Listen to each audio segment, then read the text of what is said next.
ಅವತ್ತು ನೀವು ಚಿರು ರಕ್ಷಣೆಗೆ ಅಂತ ರುದ್ರಾಕ್ಷಿ ಮಾಲೆ ಹಾಕಿದ್ರಿ.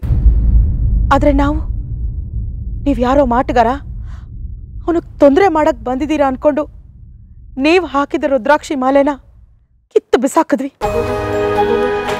ಆದರೆ ಇವತ್ತು ನಾನು ತಪ್ಪು ಮಾಡಲ್ಲ ಅಯ್ಯ.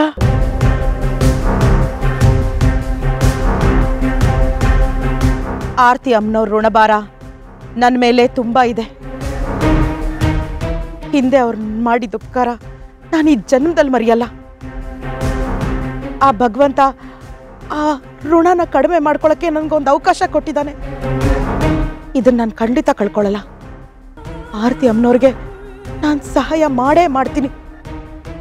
ಇದು ನನ್ನ ಧರ್ಮ. ಧರ್ಮ. ಅಯ್ಯ, ನನ್ನ ಕೆಲಸಕ್ಕೆ ನೀವು ಕೊಟ್ಟಿರೋ ಈ ರುದ್ರಾಕ್ಷಿನೇ ಆಶೀರ್ವಾದ ಅನ್ಕೋತೀನಿ. ಆ ದುಷ್ಟ ಶಕ್ತಿ ವಿರುದ್ಧ ನಿಲ್ಲೋಕ್ಕೆ ಇದೊಂದು ಶಕ್ತಿ ಅನ್ಕೋತೀನಿ.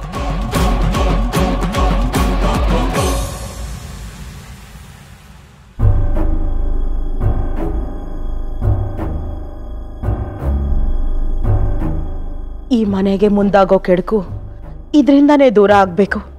ಶಿವನ ಸ್ವರೂಪವಾದ ಈ ರುದ್ರಾಕ್ಷಿ ಈ ಕುಟುಂಬನ ಕಾಯಬೇಕು.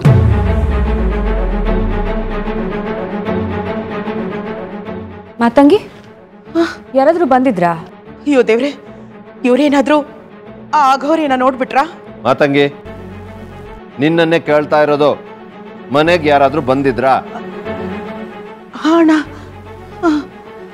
ಅದೇ ಅವತ್ತು ಚಿರುನ ತಮ್ಮ ಜೊತೆ ಕರ್ಕೊಂಡು ಹೋಗಿದ್ರಲ್ಲ, ಮಂತ್ರವಾದ ಥರ ಕಾಣಿಸ್ತಾ ಇದ್ರು. ಮೈಯೆಲ್ಲ ಬೂದಿ ಬಳ್ಕೊಂಡಿದ್ರು, ಅರೆ ಬರೆ ಬಟ್ಟೆ ಹಾಕ್ಕೊಂಡಿದ್ರು. ನರಬಲಿ ಕೊಡೋ ಒಂಥರ ಇದ್ದಾನೆ ಅಂತ ಜನರೆಲ್ಲ ಹೇಳಿದ್ರಲ್ಲ ಅವರು. ಅಯ್ಯೋ ದೇವ್ರೆ, ಹೋದ ಸಲ ಅವ್ನು ಬಂದು ಹೋದ್ಮೇಲೆ ಆಕ್ಸಿಡೆಂಟ್ ಆಗಿ ಚಿರು ಹೋಗಿದ್ದು. ಮತ್ತೆ ಅವ್ನು ಬಂದಿದ್ನಾ? ಇನ್ನೇ ಅನಾಹುತ ಕಾದಿದೆಯೋ ಏನೋ. ಭವಾನಿ, ಯಾವುದಕ್ಕೂ ಅಂದಮೇಲೆ ಒಂದು ಪೊಲೀಸ್ ಕಂಪ್ಲೇಂಟ್ ಕೊಡೋದು ಒಳ್ಳೇದು. ಇಲ್ಲ ಅಕ್ಕ, ಅವರು ಮನೆ ಒಳಗಡೆ ಏನು ಬಂದಿರಲಿಲ್ಲ. ದೂರದಲ್ಲಿ ನಿಂತ್ಕೊಂಡು ಹಾಗೆ ಹೊಟ್ಟೋದ್ರು. ಅವರೇನೋ ಹೌದು ಅಲ್ವೋ ಅಂತ ನನಗೂ ಸರಿಯಾಗಿ ಗೊತ್ತಿಲ್ಲ. ಮನೆವರೆಗೂ ಬಂದವನು ಮನೆ ಒಳಗಡೆ ಬರದೇ ಇರ್ತಾನಾ? ಕೃಪಾಕರ್, ನೀವು ಹೇಳಿದ್ ಕರೆಕ್ಟ್. ಪೊಲೀಸ್ ಕಂಪ್ಲೇಂಟೇ ಕೊಡೋಣ.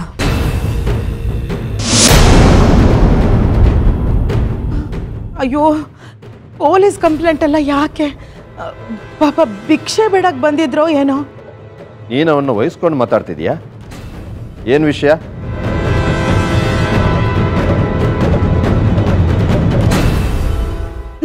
ನಾನು ಅವ್ರ ಪರವಾಗಿಲ್ಲಿ ಮಾತಾಡಿದೆ.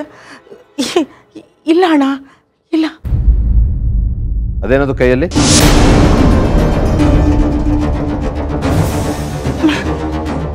ಏನಿಲ್ಲ ಅಣ್ಣ, ಏನಿಲ್ಲ. ಏನಿಲ್ಲ ಅಂದ್ರೆ ಯಾಕೆ ಅಷ್ಟೊಂದು ಹೆದರ್ಕೋತಾ ಇದೀಯಾ? ಏನದು ತೋರಿಸು. ಏನಿಲ್ಲ. ಮತ್ತೆ ಯಾಕೆ ಆ ಕೈ ಮುಚ್ಚಿಟ್ಕೊಂಡಿದ್ಯಾ? ಭವಾನಿ, ಯಾಕೋ ಇತ್ತೀಚೆಗೆ ಇವಳು ನಡವಳಿಕೆನೇ ಸರಿ ಇಲ್ಲ. ಇವಳೇನೋ ಮಾಡ್ತಿದ್ದಾಳೆ. ಏಯ್, ಕೈ ಮುಂದೆ ಹಿಡಿ.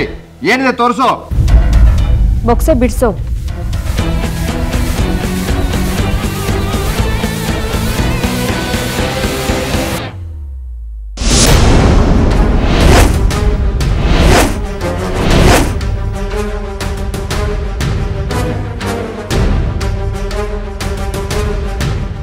ಇದೆಯಾ ಕಲ್ಲರ್ಸ್ಕೊಂಡಿದ್ಯಾ?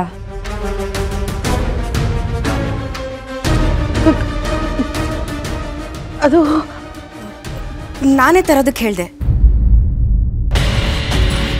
ಅದು ಚೈತು ಬೇಜಾರಾಗ್ತಿದೆ ಅಂತ ಹೇಳಿದ್ಲು. ಅದಕ್ಕೆ ಹಚ್ಚೆ ಕಾಲು ಆಟಾಡ್ಸೋಣ ಅಂತ ಕಲ್ ತರೋದಕ್ಕೆ ಹೇಳಿದೆ. ಚೈತುಗೆ ಹಳ್ಳಿ ಆಟ ಹೇಳ್ಕೊಡೋಣ ಅಂತ. ಆರತಿ, ಯಾವುದಕ್ಕೂ ಈ ಮಾತಂಗಿಯಿಂದ ಸ್ವಲ್ಪ ಕೇರ್ಫುಲ್ ಆಗಿರೋ.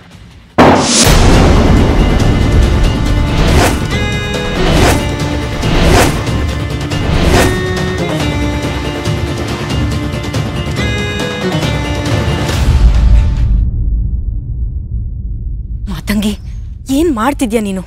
ನೀನ್ ನಡ್ಕೊಳ್ತಿರೋ ರೀತಿ ಮನೇಲಿ ಎಲ್ರಿಗೂ ಅನುಮಾನ ಮೂಡಿಸ್ತಿದೆ. ಮೊದಲು ರಾಣಿಯತ್ತೆ, ಈಗ ಕೃಪಾಕರಣ.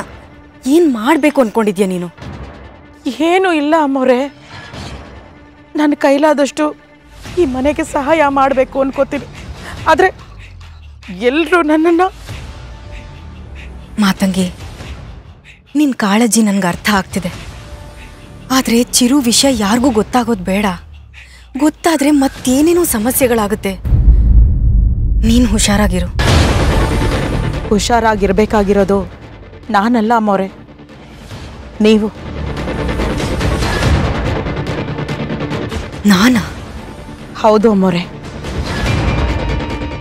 ಆಕ್ಸಿಡೆಂಟ್ ಆಗೋ ಹಿಂದಿನ ದಿನ ನಿಮಗೆ ಎಚ್ಚರಿಕೆ ಕೊಡೋಕೆ ಅಂತ ಬಂದಿದ್ರಲ್ಲ ಸಿದ್ಧಿಪುರುಷರು, ಅವರು ಮತ್ತೆ ಮನೆ ಹತ್ರ ಬಂದಿದ್ರು.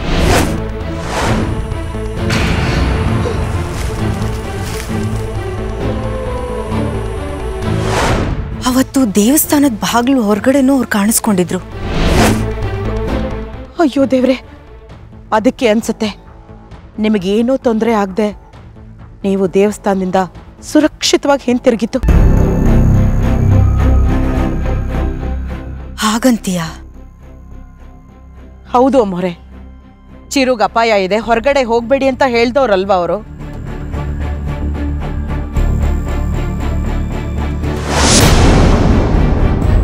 ಗೃಹ ಬಹಿರ್ನಾಗಚ್ಚೆಯೇ. ಚಿರುನ ಸಾವಿನ ದವಡೆಯಿಂದ ಕಾಪಾಡೋಕೆ ರುದ್ರಾಕ್ಷಿ ಮಾಲೆನೂ ಹಾಕ್ತವ್ರಲ್ವಾ ಅವರು.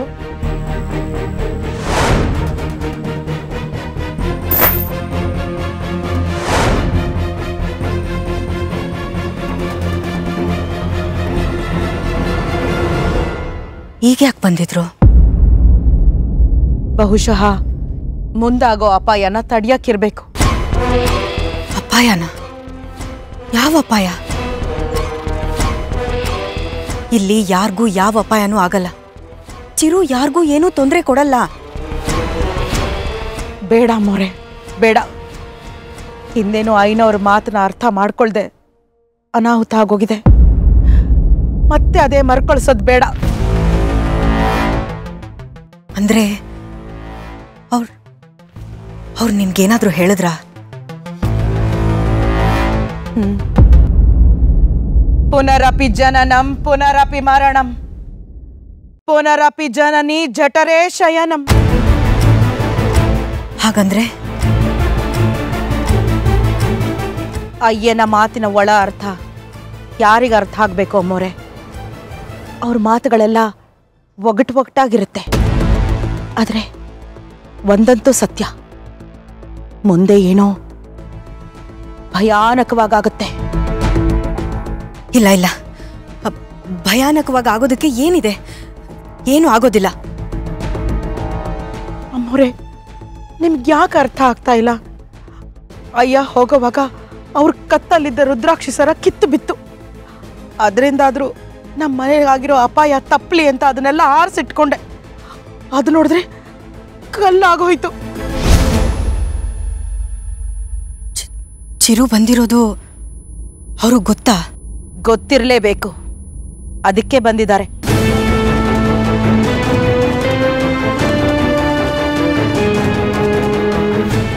ಅಂದಾಗೆ ಅವ್ರಿಗೂ ನಿನ್ಗೂ ಹೇಗ್ ಪರಿಚಯ? ಅಮ್ಮೋರೆ, ನನ್ನ ಮೇಲೆ ಎಲ್ಲರೂ ಕಣ್ಣಿಟ್ಟಿದ್ದಾರೆ. ನಾವು ಈ ರೀತಿ ತುಂಬ ಹೊತ್ತು ಮಾತಾಡೋದು ಸರಿ ಇರಲ್ಲ. ಬನ್ನಿ ಒಳಗೆ ಹೋಗೋಣ.